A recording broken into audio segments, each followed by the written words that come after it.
Are you at work or at the QED? No, I'm actually at home right now. I'm currently on maternity leave. How old is your baby? We are on air. We are on air. Good morning, everyone, and thank you for joining us for our fourth webinar in QED's monthly webinar series. My name is Mona Ali, and I'll be moderating the session today with Dr. Antoinette Gagné. Before we start the session, I would like to give a little background about the QED organization. So QED's vision is to build, connect, and empower individuals and communities to foster equity of access and outcome. This is done through innovative education and development projects rooted in the values of human rights, democracy, and social justice. For more information, you can visit our website at www.q-ed.org to check out some of our current and upcoming projects, including an online platform for refugee support services, online training for workers in vulnerable communities, a mental wellness first aid kit, and so much more. If you're interested in getting involved, stay updated on webinars and events, and you can also follow us on Facebook and Twitter. And the links are included in this video description. So she is an associate professor and associate chair for student experience in the Department of Curriculum, Teaching and Learning at the Ontario Institute for Studies in Education. Her research has focused on teacher education for diversity and inclusion in various contexts. She has explored the experiences of young learners and their families, as well as internationally educated teachers in Canadian schools and universities. She is also the convener of the Network of Critical Action Researchers in Education, which brings together university educators from a dozen countries. More recently, she has been investigating the educational integration of Syrian refugee children and youth in Canadian schools. So the format of today's workshop, so Dr. Gagné will be presenting for about 30 minutes. After his presentation, she will take your questions and answers, and she will answer them after she completes the presentation. To submit your questions, there's a section there in the group chat, so you may submit your questions in the group chat sections, and I will be checking them periodically and posing them to Dr. Gagné. So without further ado, I'll hand it over to Dr. Gagné. Thank you very much, Dr. Gagné, for joining us this morning. I'm really happy to be here. Hello.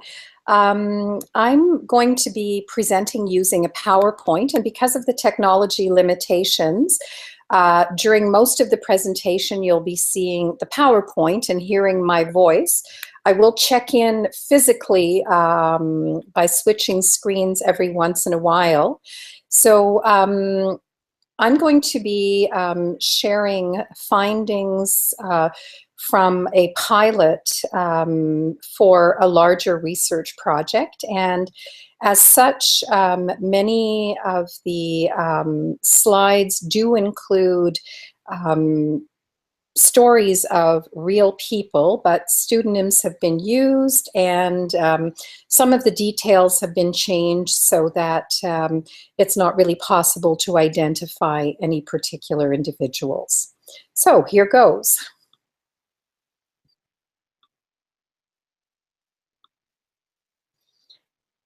The title of my session is Intersectionality as a Lens for Researching the Social and Academic Integration of Refugees.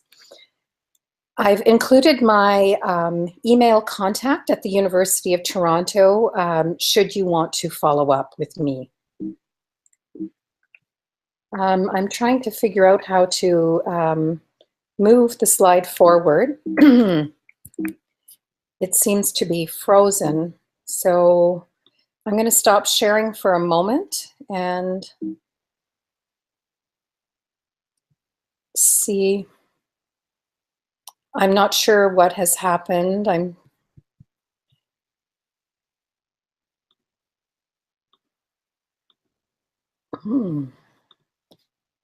Okay, Now it looks like I can go back.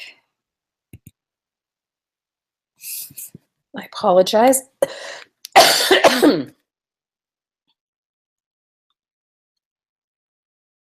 We thought we had sorted out all these wonderful details, but I guess this is sometimes what happens in spite of our best intentions.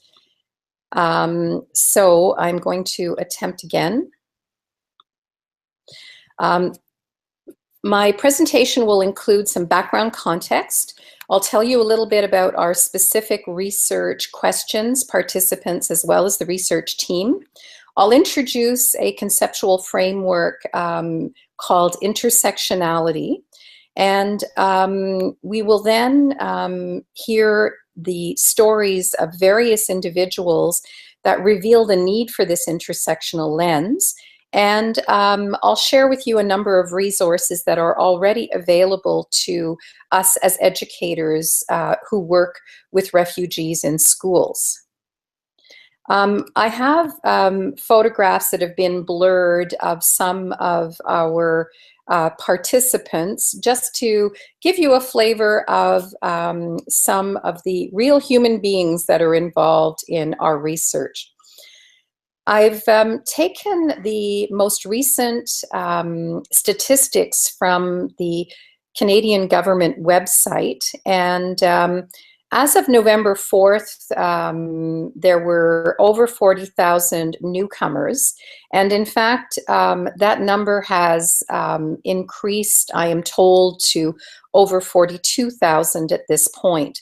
The government shared at the Metropolis Conference in March in Montreal that they were committed to increasing this number to 50,000. And as you can see on this slide, there are a number of different types of sponsorships, and there are vastly different numbers according to the types of sponsorships. From the Canadian government website, I have culled some statistics to give you a sense as we travel from St. John's, Newfoundland, all the way to Vancouver about the very different numbers of new arrivals. So I'm not going to go over these in detail, but I do want to draw your attention to the fact that, for example, in St. John's, there were 206 government sponsored refugees, 36 privately sponsored, and 59 who were combined sponsorships. So this is a relatively small number. And if we move to Halifax, we see that in, again, a smaller population, or in Charlottetown, that we do have significant numbers of newcomers. Continuing on our move west, if we stop in Fredericton and in Moncton, again, we have small-sized cities with significant numbers of new arrivals with varying kinds of sponsorship. The chart representing the statistics from Quebec is a little bit different because in Quebec there are different parameters that are controlled provincially for incoming refugees. I did want to draw your attention, however, for example, to the city of Montreal, where there are over 4,000 refugees from Syria in a city where the core urban center is over 1.7 million in terms of its population.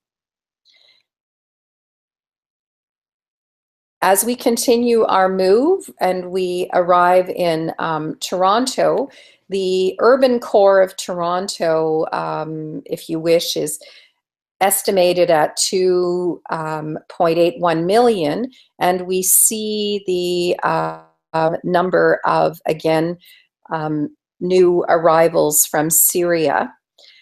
And London, again, a considerably smaller urban center, has received about 50% of what Toronto has received. I included the population statistics because I wanted you to get a sense of what it would be like to be a newcomer in these different environments. So if we think of a fairly, a medium-sized city like Ottawa, and we look at the numbers of newcomers, we can already get a sense of how different it would be to be an arrival from Syria in Ottawa as opposed to a new arrival from Syria in St. John's, Newfoundland. The statistics have not been updated since the end of January because most newcomers have, after what we refer to as month 13, begun to move. After the 12-month sponsorship, some newcomer families from Syria make the decision to move from the community where they were sponsored to perhaps a larger urban center. So the government has found it difficult to maintain accurate statistics because there is no longer an obligation for a family to stay in a particular community. So again, we can see more statistics from out west now, and we can get a sense that both small and large communities across Canada have all received a fair number of newcomers, but that this experience would be quite different for each newcomer. Our research questions really pertain to the experiences of integration into schools of these newcomers from Syria. So our three main questions are: what are the educational experiences of Syrian refugees in elementary and secondary schools in Manitoba and Ontario? What are the intersecting factors that impact the success of Syrian children and youth in schools? And how can the educational needs of Syrian refugees be met in urban, suburban, and rural contexts? Our core participants initially are English as a second or additional language teachers, classroom teachers who work with refugee students, consultants, and also settlement workers in schools and communities.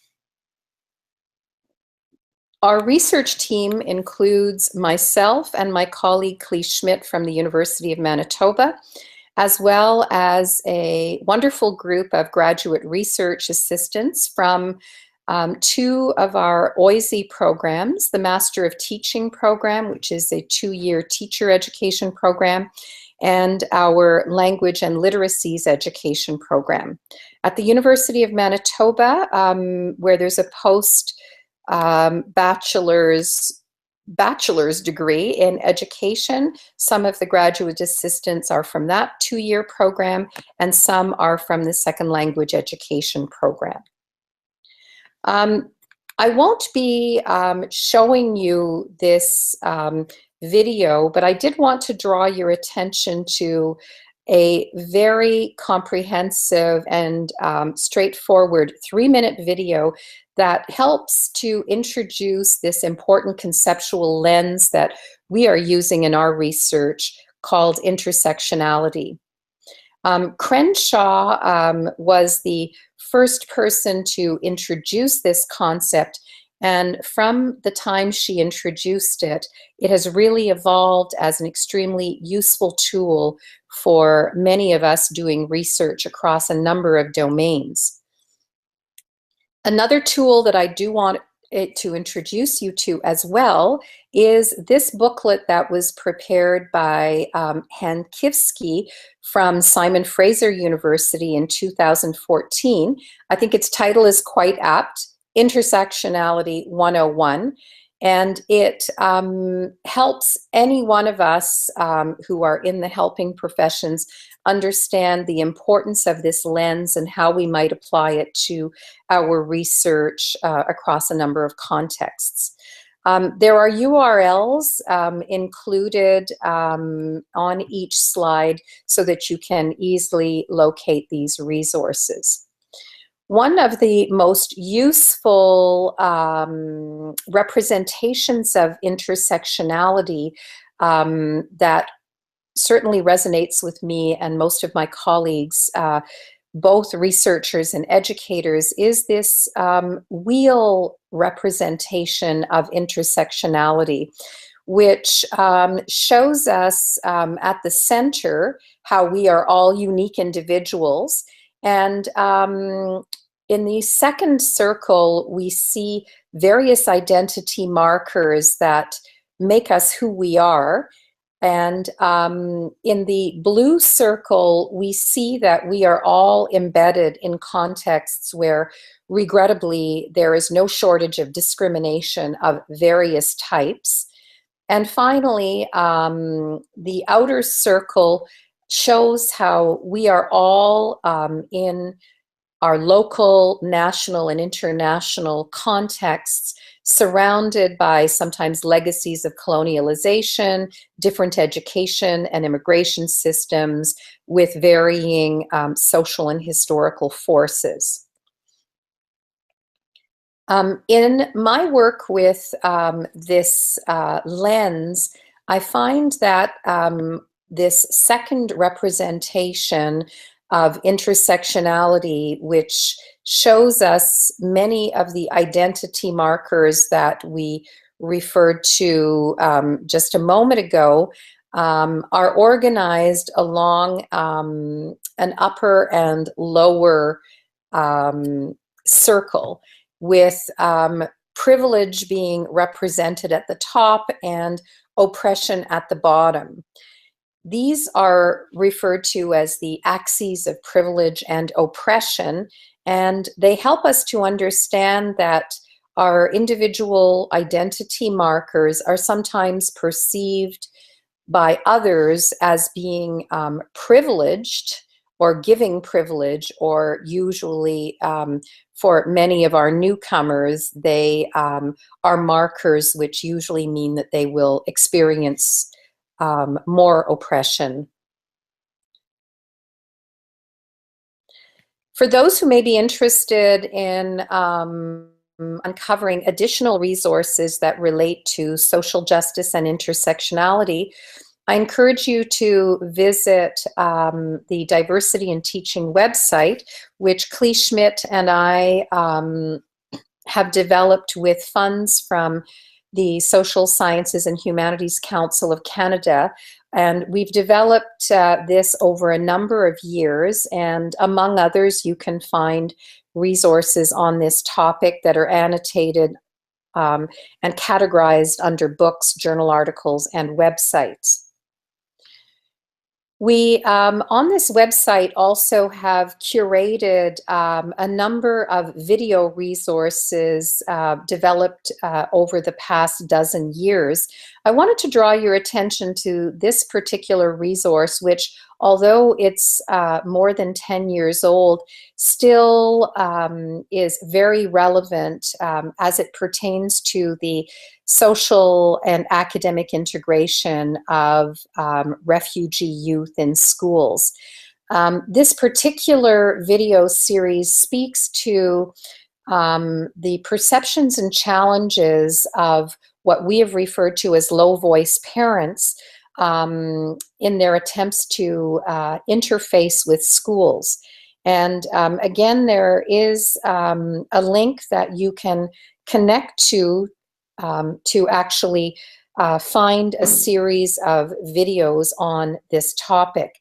This particular clip brings together a group of Somali mothers who are speaking about some of their challenges related to not speaking English as proficiently as they would like, And also they are speaking to the perceptions of teachers and principals and other educators of them because of their physical appearance and all of these stereotypes that are attributed to them. My focus now will turn to vignettes that reveal the need for the use of an intersectionality lens in understanding the complex realities of children and youth in schools. The vignettes are drawn from our pilot conducted during this academic year, 2016-2017. And again, just to repeat that the names that we have used are pseudonyms and that we have changed some of the details of the cases to protect the identity of our participants. As I share these stories with you, I'd like you to try to keep this intersectionality wheel in your mind's eye and to think about the many different intersecting aspects of the wheel that are impacting the individuals involved in the vignettes.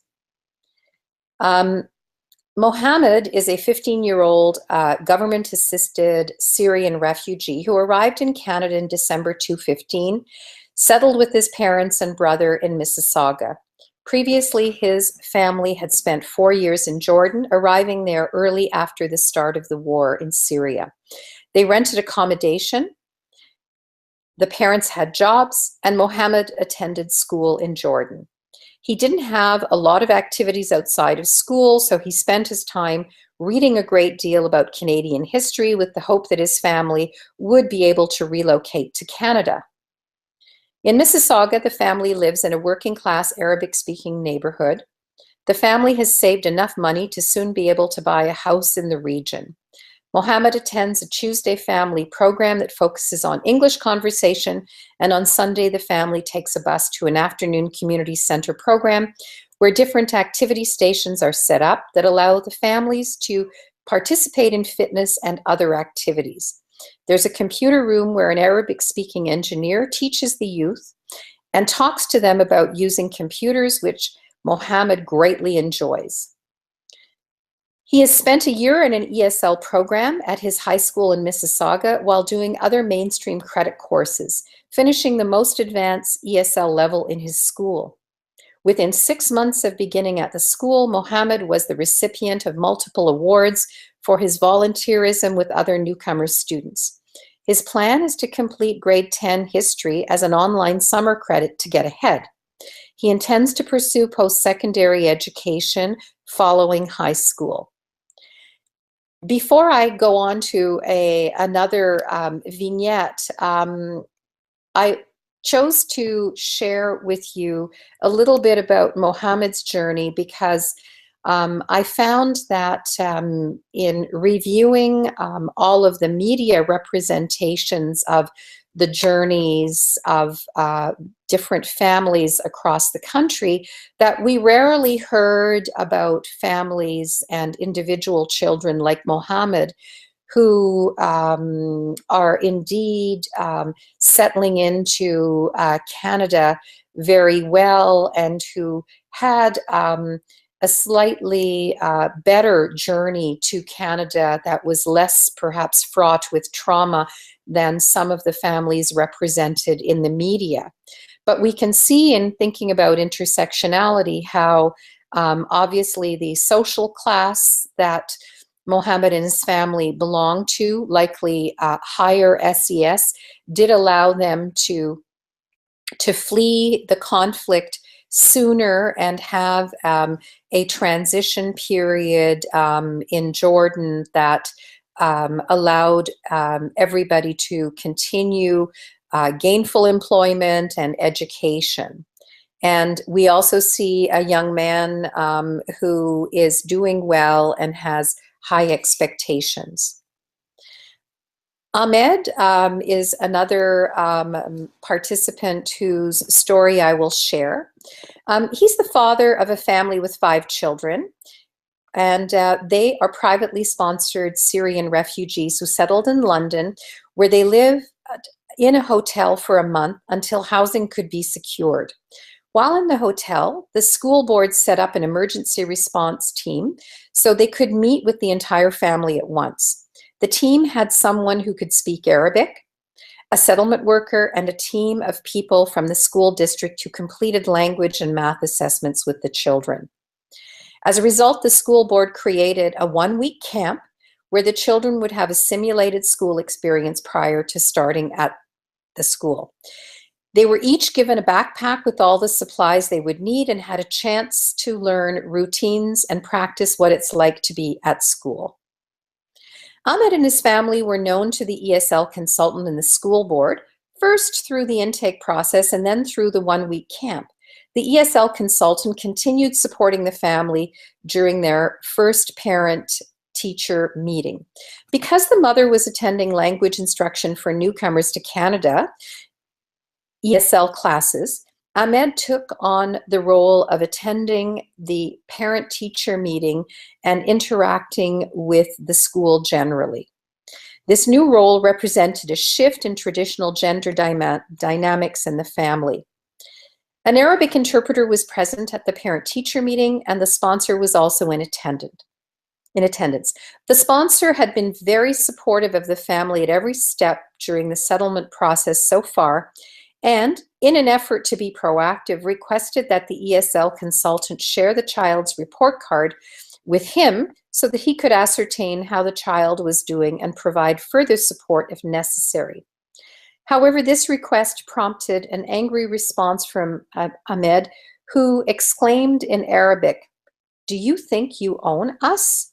And the ESL consultant explained to the sponsor that the report card was private information for the family. So this shows us, again, if we use our intersectionality lens, a family arriving in a different context, and this time privately sponsored with clearly a well-intentioned sponsor, but at a point where perhaps the family is ready to become more independent and autonomous. And of course, the shifts in roles for the different members of the family can create a lot of tension and stress. Is everybody still there and well? I think I'm going to just stop sharing for a moment and make sure that everybody is here. Are we all good? We have some questions. I'm glad to see there are some questions coming up that I will be able to take up shortly. So let me just finish with a few more scenarios, and then I will come back to you to respond to questions. Sounds good. So,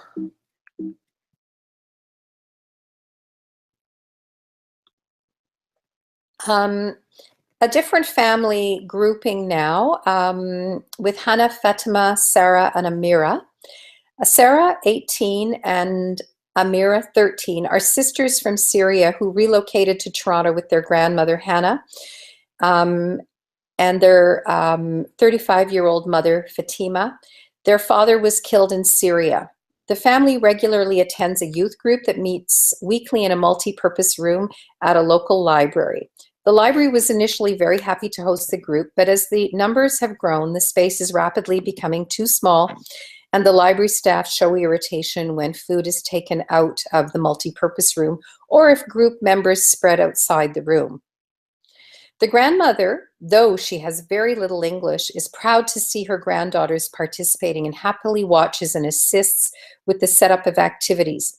The sisters are outgoing and actively engaged with the group. They often arrive before the other families, and the mother, Fatima, is happy to share her experiences with the volunteers who run the program.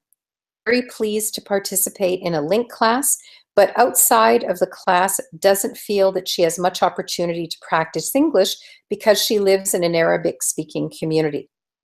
In pair activities, the sisters like to work together, despite having some of the disputes typical between siblings. More boys than girls participate in the program, so working together on tasks alleviates any problematic gender dynamics that might arise if the sisters partnered with a male youth. Amira, the 13-year-old, has very well-developed social language, referred to by Jim Cummins as basic interpersonal communication skills, or BICS, while Sarah, the older sibling, is not progressing as quickly with her English language development. Amira often coaches Sarah in the tasks to help her to participate. Fatima shared photos of a women-only bridal event that she and Sarah attended in Toronto. Amira didn't get a chance to go and looked very forlornly at the photos as they were shared. The women wore Western-style clothing with their hair down and elaborate makeup. Sarah shared her love of clothing and expressed a desire to pursue clothing design as a career. So you can see through this family grouping, again, a very different set of circumstances and how, for example, age of arrival really impacts this family grouping, and in particular, the two siblings, one who is at a distinct advantage having arrived younger into the Canadian school system than her sister, who arrived at the age of 18. I think I'll forego these other scenarios, but I will click through so that you can read them on your own and stop the video screen should you want to review them. This particular scenario simply reveals a very different context for Syrian refugees having arrived in Montreal in a French-speaking environment. We see quite a different approach to the integration of Syrian refugees through a segregated classe d'accueil where children spend a number of years catching up on school curriculum in Quebec before they're integrated or mainstreamed into classrooms. And this other scenario that I've entitled Supporting Syrian Newcomers in a Small Community speaks to a situation in Eastern Canada where a large number of newcomers has had a very different impact on a local high school as compared to the situation in larger urban centers, because what it led to was a real change in the makeup of the school, with 1/4 of the students being in the same school, all from Syria. And we see some of the tensions that arise from having children from different sides of the conflict in Syria in close proximity in the same school. So again, I'll just allow you at another moment in the future to review these scenarios yourself and to see and think about the complexity and the need for our intersectional lens. The final scenario that I wanted to bring to your attention is one that involves a 16-year-old Syrian youth who arrived in a large Western Canadian city, and he spent several years in a refugee camp in Turkey where he worked as a butcher to help supplement the family income. He enjoyed his work immensely and was very proud to be able to help support his family. Of course, in Canada, he's required to attend high school. However, he's not finding his courses relevant or useful and really wants to resume his full-time work as a butcher. This is a scenario that helps us to see some of the feelings of displacement and the very complex situation that older youth, older teens find themselves in as they're integrated into Canadian high schools.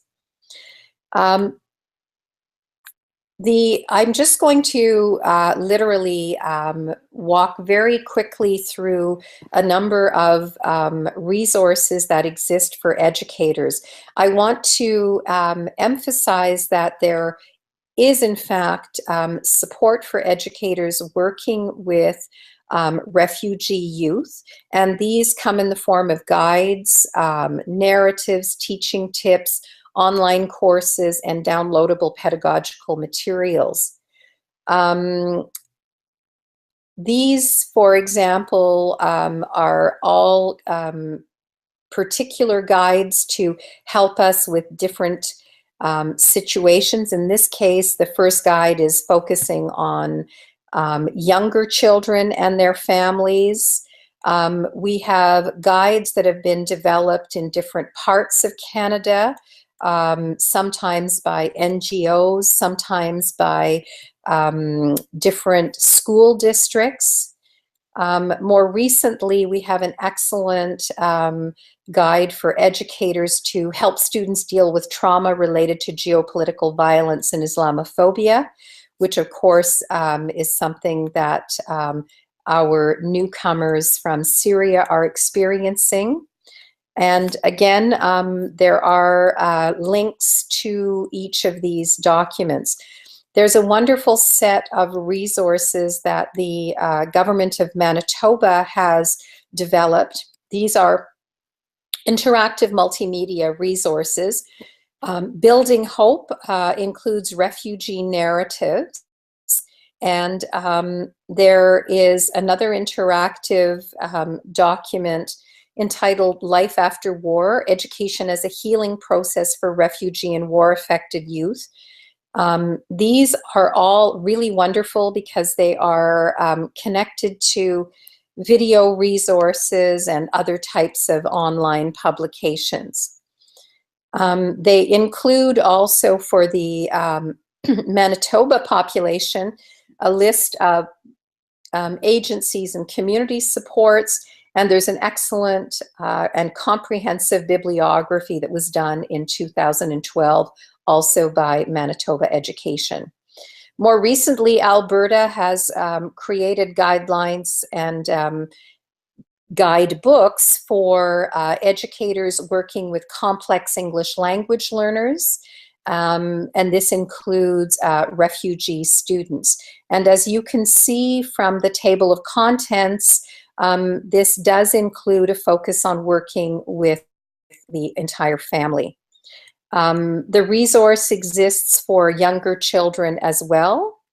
And in Ontario, the resource group for English language consultants has, with funding from the government, developed some resources that are appropriate for refugee youth with interruptions in their schooling. And as you can see, there is a focus not only on the mental health aspect, but also on different themes, including learning how to negotiate the financial world, including things like opening a bank account or shopping for running shoes. And I wanted to also let you know about a MOOC almost fully developed by QED. I want you to keep your eyes open and return to the website frequently to be able to take advantage of this wonderful massive online learning course that will soon be ready for you. There are multiple websites, such as this one from Alberta, focusing specifically on tips for teachers working with refugee learners. And I think at this point, I will stop. I do have other resources and a reference list, which I can refer you to a little later. So now I will return to you. Thank you, Antoinette, for that. So shall I take the questions in order? Sure, we can. The first question that we have that came in, so how does the education system deal with trauma, the trauma situation of children? That's a really good question, and there is not a set answer. I think you probably now have a good sense of how different it is for newcomers from Syria, depending on where they arrive. So if a newcomer child is integrated into a school in a large urban center that has a long history of receiving newcomers, then there are multiple layers of support for those children that include potentially psychological counseling to help with trauma, and that also includes teachers who have had additional training to understand the ways to work with children who have experienced trauma. Teachers who know what signs to look for. In fact, we have some schools in Canada that we refer to as friendly to children with trauma, because many of the educators have received an education that allows them to understand that sometimes behaviors that may appear to be problematic and simply due to, a child generally misbehaving are really signs of trauma for a refugee child. And again, in the large urban centers, we have particular schools that often become what I refer to as a magnet school because of the many layers of programming offered. We see a very different scenario in smaller centers. For example, in the larger school district that includes the community of Barrie, there have only been a handful of families privately sponsored who are integrated into a number of different schools. Now, those children are integrated or mainstreamed into a regular classroom, and the teacher has the continuing challenge of working with a multi-level class that may include, in addition to a child of refugee background, also children with other special needs.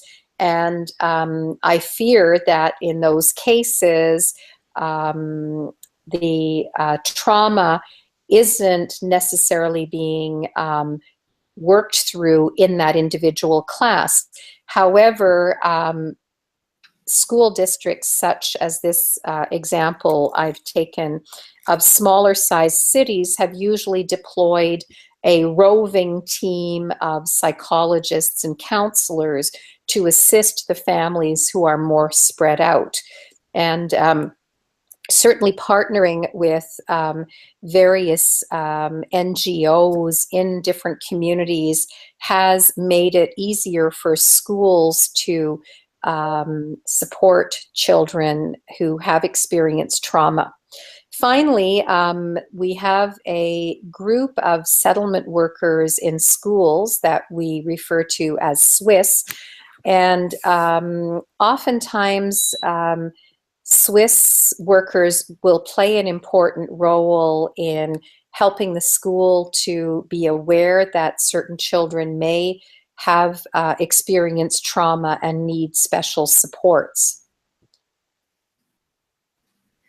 Thank you, Antoinette.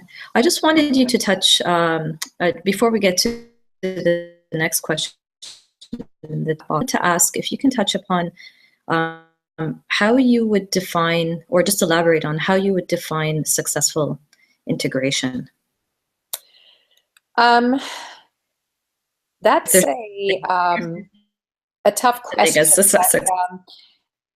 In my research, my multi-year research with immigrant youth, that does include refugees, I have learned directly from young people who are integrated into schools, taking classes, that their understanding of successful integration is when they have friends who are not other newcomers or other members of their community.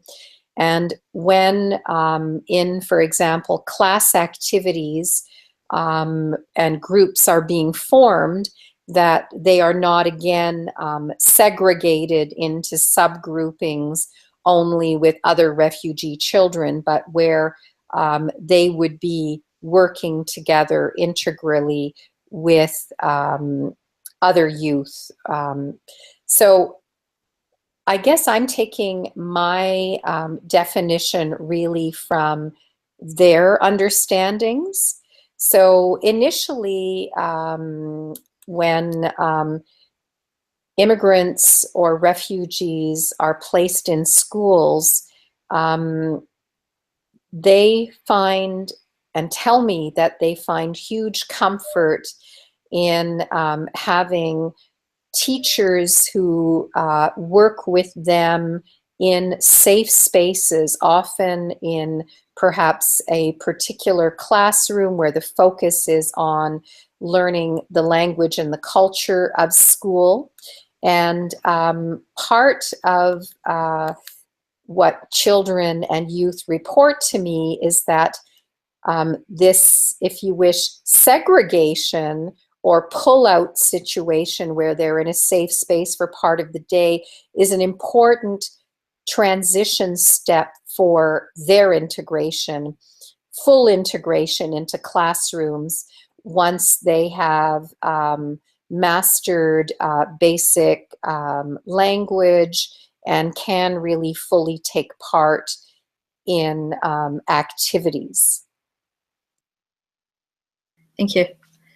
Okay, so we have another question here, is that about the school system.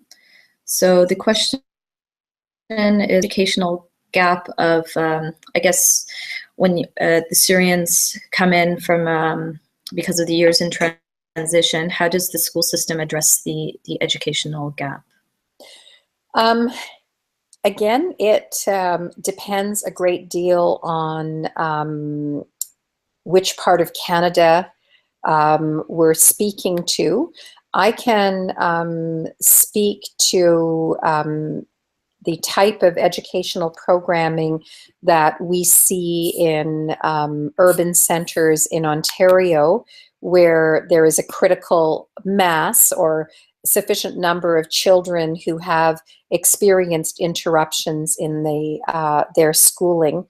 And I can speak to the particular example of the Toronto District School Board, where there are a number of classrooms that are called LEAP classrooms.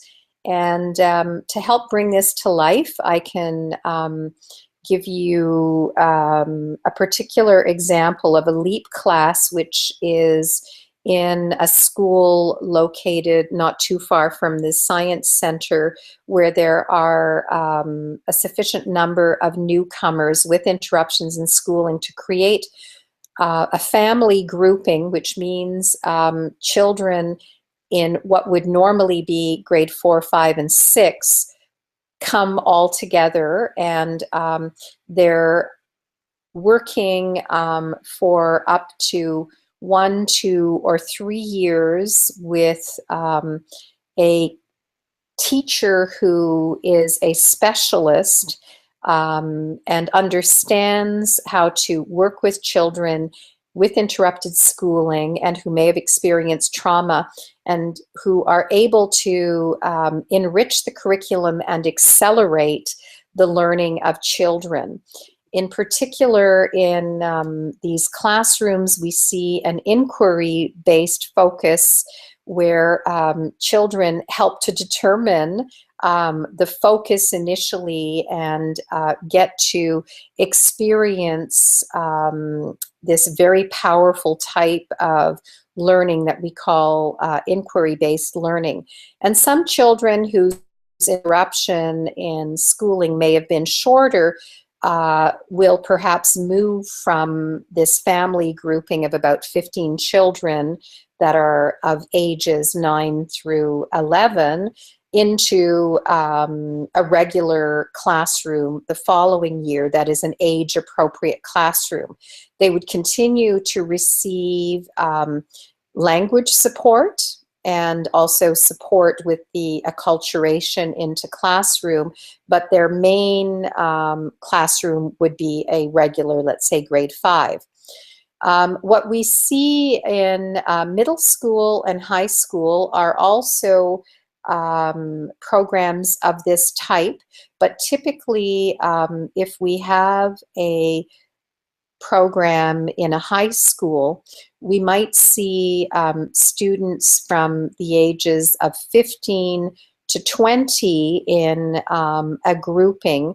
And as you can imagine, being in a classroom, if you wish, a catch-up classroom, if you're 15 to 20 and you may not have been in school for 5 years and perhaps the highest grade that you completed was grade 4, there is a whole lot more to learn to be able to integrate into a regular high school classroom in the Canadian context.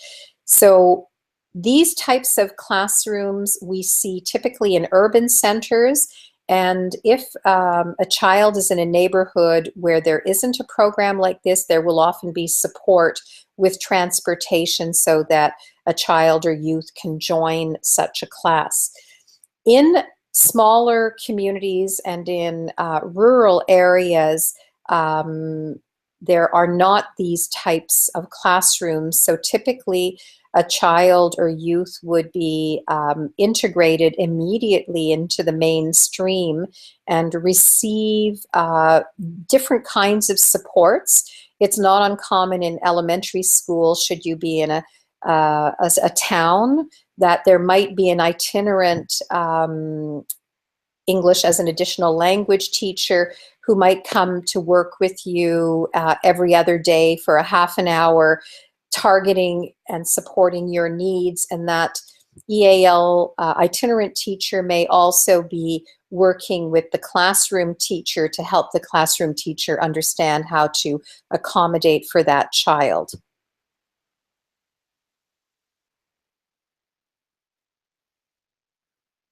Thank you. So the next question here is regarding, I guess, to organize it. What can community support organizations, or what is needed, I guess, in terms of where sociocultural integration is needed? What can community organizations do to support newcomers or the Syrian newcomers in their integration? I think in the initial phases, especially, NGOs and community centers are incredibly important, because in the first year or two, there are so many challenges that it's impossible for the school during the 6-hour period when children are there to really address all of the children's needs as well as the larger family needs. So the I think NGOs and community centers have to be incredibly adaptive and recognize that in the very first year of arrival that there's a lot of survival needs that need to be met, and that if they can support these survival needs, then the children will be able to, you know, eat well, come to school, not fretting, and, you know, be prepared to learn.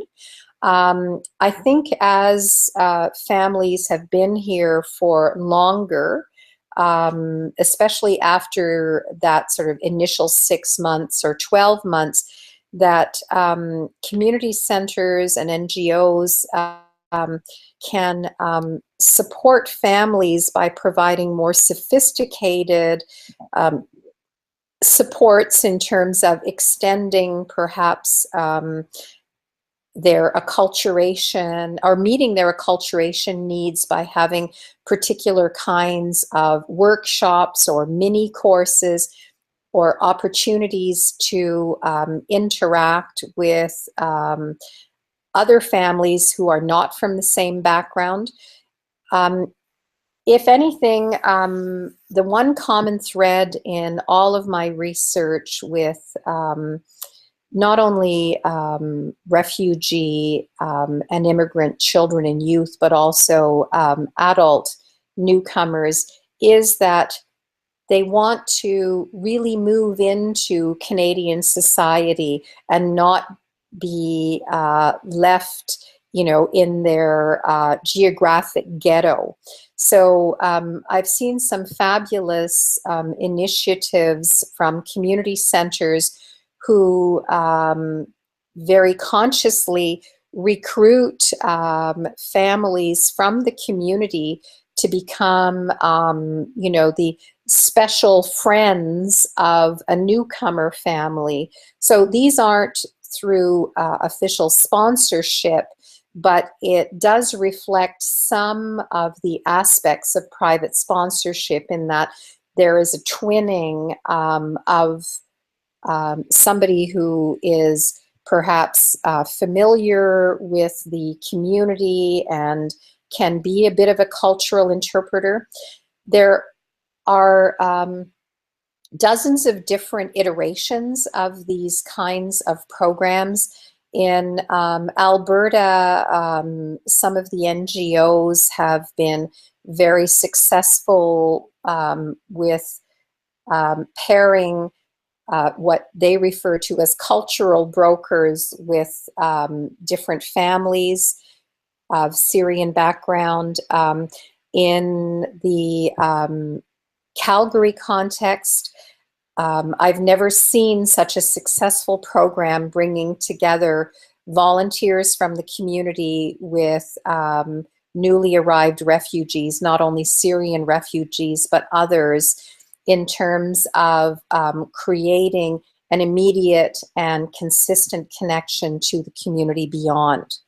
So there are different kinds of supports that are, I think, appropriate at different stages of arrival, and it's important for NGOs to grow with the families as they are going through different stages of acculturation in the Canadian context. Thank you, Antoinette. Unfortunately, we've run out of time. It's already 11 o'clock. But again, if you have, if someone couldn't get to one last question, could they email you the question? If Absolutely. Okay. I think what I'll do is just share my screen for the last minute so that some of these other resources can be recorded.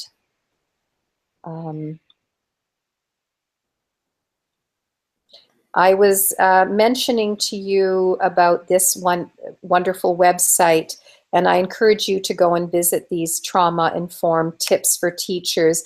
I've done a few little excerpts here, but you can see that there are some basic guidelines like creating safety and routines for children of refugee background.